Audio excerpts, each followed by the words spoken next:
Saudara, setelah diperiksa Bareskrim Polri pada Kamis lalu, Irjen Verdi Sambo lanjut diperiksa atas dugaan pelanggaran etik kasus pembunuhan Brigadir Yosua. Hanya saja, lokasi pemeriksaan sudah tidak di Mabes Polri, melainkan di Markas Komando Brigade Mobil atau Makobrimob di Kelapa II, Depok, Jawa Barat.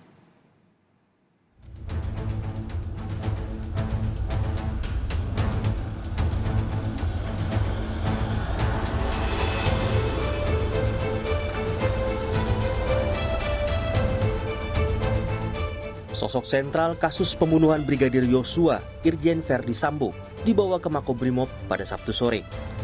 Mantan Kepala Divisi Profesi dan Pengamanan Polri ini menjalani pemeriksaan atas dugaan pelanggaran etik. Hal ini dikonfirmasi Kepala Divisi Humas Polri, Irjen Dedi Prasetyo, Sabtu malam kemarin.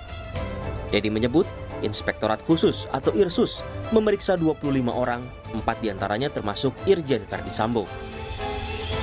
Mereka ditempatkan di lokasi khusus untuk pembuktian ketidakprofesionalan dalam melaksanakan olah tempat kejadian tewasnya Brigadir Yosua, termasuk diantaranya pengambilan CCTV. Hasil pemeriksaan sementara oleh Irsus yang telah memeriksa 10 saksi serta bukti, Irjen Verdi Sambo diduga melakukan pelanggaran etik.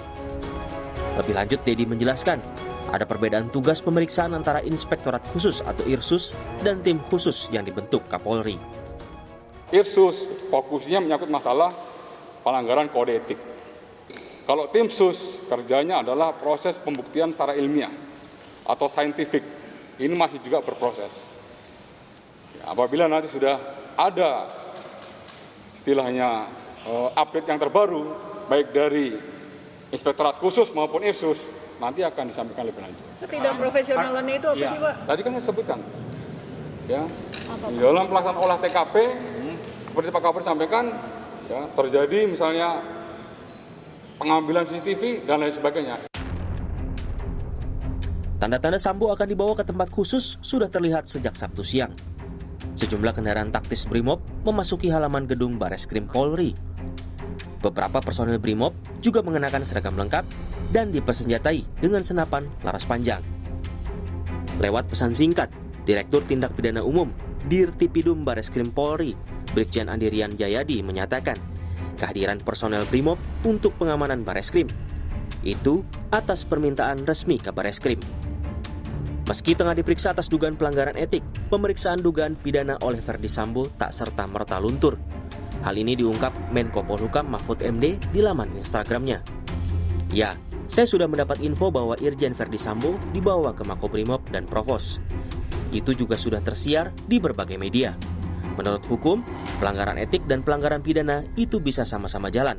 Artinya, kalau seseorang dijatuhi sanksi etik bukan berarti dugaan pidananya dikesampingkan. Pelanggaran etik diproses, pelanggaran pidana pun diproses secara sejajar. Sebelumnya, Kapolri telah memutasi 25 polisi yang dinilai menghambat penanganan TKP dan penyidikan tewasnya Brigadir Yosua Huta Barat. Namun Lembaga Indonesia Police Watch (IPW) menilai hal itu belum cukup. Jika memang polisi yang dicopot dari jabatannya terbukti terlibat menghambat penanganan kasus, IPW mendorong mereka diberhentikan tidak dengan hormat. Sanksi disiplin telah menunggu 25 orang, termasuk juga adanya dugaan tindak pidana obstruction of justice pasal 221 atau pasal 233 KUHP yang bisa diterapkan kepada mereka. Selanjutnya IPW mendesak agar kepada mereka yang melakukan obstruction of justice di dalam perkara pengungkapan kasus Brigpol Y ini diberikan sanksi pemberhentian tidak dengan hormat. Sementara Komisi Kepolisian Nasional Kompolnas menyebut pencopotan harus disertai pemeriksaan ada tidaknya tindak pidana yang dilakukan 25 polisi dalam kasus Brigadir Yosua.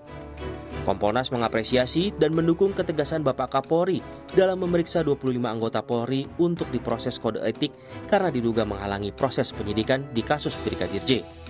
Jika ada dugaan tindak pidana, maka mereka yang diduga melakukan tindak pidana akan diproses pidana. Demikian Komisioner Kompolnas Pungki Indarti dalam keterangan tertulisnya. Kini, banyak pihak menanti proses demi proses yang dilakukan Polri. Dengan penuh harapan, Polri bisa mengungkap secara terang kasus kematian Brigadir Yosua Huta Barat. Tim Liputan, Kompas TV.